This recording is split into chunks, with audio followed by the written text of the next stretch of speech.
Magandang buhay po sa ating lahat. Ako nga po pala si Binibining Alvarez Rochelle. Ngayon po ay dadako po tayo sa bugtong ng panitikan ng Davao. Bugtong ng mga mandaya.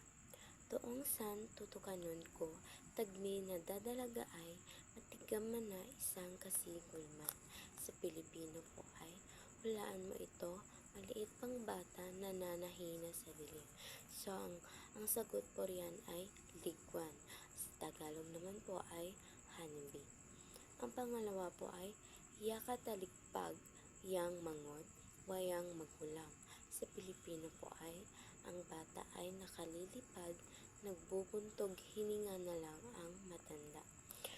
Ang sagot po riyan ay siki pana. Sa Tagalog po ay pana at pusa. Ang pangatlo po ay tagdi ako, tagdi ako. Sa Pilipino po ay hintayin mo ako, hintayin mo ako. Ang sagot po riyan ay siki. Kung sa Tagalog naman po ay paa. Ngayon po ay dadako po tayo sa bugtong ng mga manobo o atukon. Linyu mandun taa, heyane, nelengut, ligewana. Sa Pilipino po ay isang lawa na papaligiran ng fishing pole. So, ang sagot po riyan ay sikan is mata. Sa Tagalog po ay mga mata.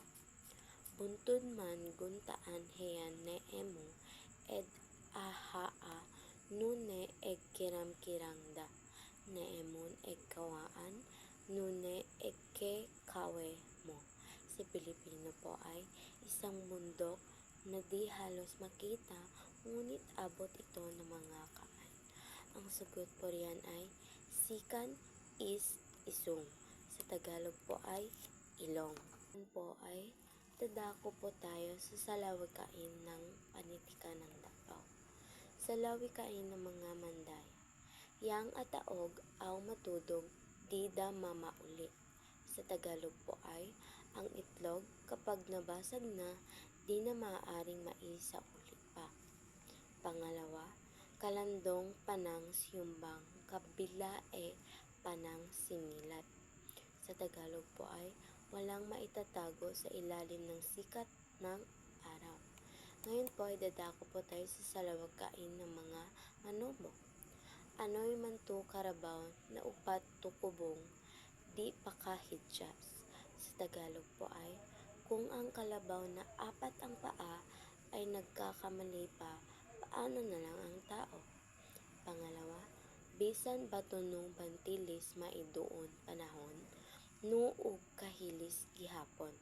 Sa Tagalog po ay ang bato kahit gaano katigas, matitibag kapag nababad sa tubig. Ngayon naman po, idadako tayo sa tula ng panitikan ng Davao. Ang tulang bagong aplaya ni Macario Tio. Ang tula ay naglalarawan ng isang aplayang dati puno ng kasiyahan, buhay at ugnayan sa kalikasan. Sa paglisan ng panahon, ito ay unti-unting nawawala o nagbago, maaring dulot ng modernisasyon, kapabayaan, o pag-iwan ng tao. Dako tayo sa maikling kwento ng panitikan ng Davao. Ang alamat ni Datu Bago.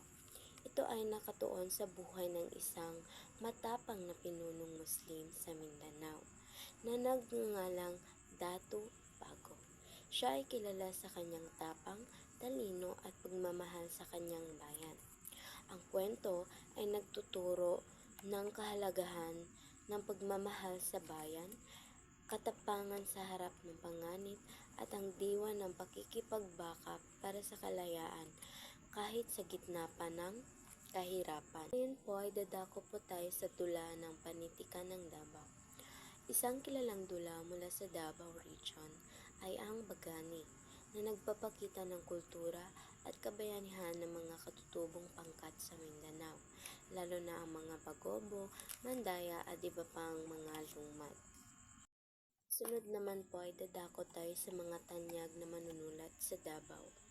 Isa na rito po ay si Macario Tio, isang kilalang manunulat mula sa Davao City. Si Tiyo ay nakilala sa kanyang mga akdang nagsasalaysay ng kultura at kasaysayan ng Mindanao. Isa sa kanyang tanyag na akda ay ang Davao Reconstructing History from Text and Memory na nagbibigay liwanag sa kasaysayan ng Davao mula sa pananaw ng mga lokal. Tula ay isang panawagan para sa mas makatarungan at makataong pagsulat ng kasaysayan. Isang kasaysayang hindi lamang nakasandig sa mga opisyal na dokumento, kundi sa mismong puso, alaala at karanasan ng mga taong tunay na nabuhay at nagmahal sa Davao. Pangalawa po ay si Ricardo M. de Ongria, isang makata at propesor sa Universidad ng Pilipinas, Mindanao. Si de Ongria ay naglathala ng ilang koleksyon ng tula at nakatanggap ng iba't ibang parangal sa panitikan. Ang kanyang mga tula ay nagpapakita ng lalim at lawak ng karanasan sa Mindanao. Pangatlo po ay si Joanna Lynn B. Cruz, isang manunulat at propesor sa Universidad ng Pilipinas, Mindanao. Si Cruz ay kilala sa kanyang mga personal na kasaysayan at kwento na tumatalakay sa identidad, kasarian at kultura. Ang kanyang aklat na Woman Loving, Story and a Play ay isang koleksyon ng mga kwento tungkol sa pag-ibig sa pagitan ng kababaihan. Ang panglimang manunulat sa panitikan ng Davao ay si Tita Lacambra Ayala, isang makata at visual artist na naninirahan sa Davao. Si Ayala ay nag-aambag ng malaki sa sining at panitikan ng Mindanao. Siya ang nagtatag ng Roadmap Series, isang maliit na press na naglalathala ng mga akda ng lokal na manunulat. Ang panghuli naman po ay si Carl Gaspar, isang manunulat, antropologo at aktivista mula sa Davao. Si Gaspar ay sumulat ng maraming aklat at kasaysayan tungkol sa kultura, relihiyon at lipunan ng Mindanao.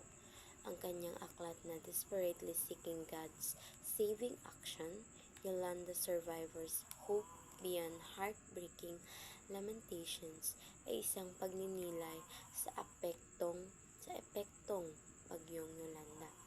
Isang aklat na nagsasalaysay ng mga karanasan ng mga nakaligtas sa Bagyong Yolanda. Hindi lamang ito sa mga karanasan, ngunit isang pagninilay sa lakas ng espiritu ng tao at ang walang hanggang pag-asa sa Diyos. At doon po nagtatapos ang aming presentasyon na mula po sa panitikan ng Davao.